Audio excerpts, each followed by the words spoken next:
बाबासाहेबांच्या या जयंतीच्या सर्वांना, माझ्या मतदारसंघातल्या देशभराच्या सगळ्यांना खूप खूप शुभेच्छा। संविधानाचे निर्माते डॉक्टर बाबासाहेब आंबेडकरांच्या संविधानाची सुरक्षा आणि रक्षण करायची जबाबदारी ही तुम्हा आम्हा सर्वांवर आलेली आहे आणि आपण सगळ्यांनी मिळून ते करायचं आहे। या संविधानाचे मागचे जे विचार होते, हे देश एकत्रित कसा ठेवायचा, या देशातील प्रत्येक घटकाला न्याय कसा पोहोचवायचा, ही जी संकल्पना होती ही आपल्या सगळ्यांना डॉक्टर बाबासाहेब आंबेडकरांनी दिली आणि ती संकल्पना गावोगावी खेड्या वस्त्यावर अगदी प्रत्येक समाजाच्या घटकापर्यंत पोहोचवण्याची जबाबदारी ही आपली आहे। मला अभिमान आहे की मी त्या ठिकाणी आज लोकसभेचा सदस्य म्हणून आंबेडकरी विचाराच्या लाखो लोकांच्या जीवावर पाठबळावर मी तिथं पोहोचलेलो आहे।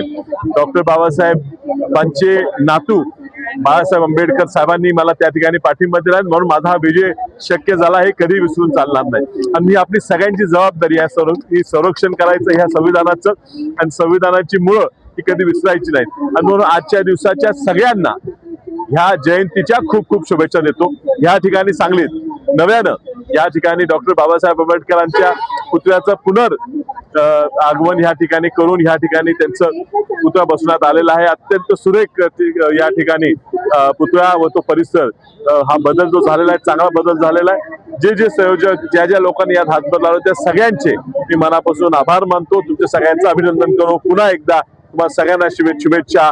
जय भीम।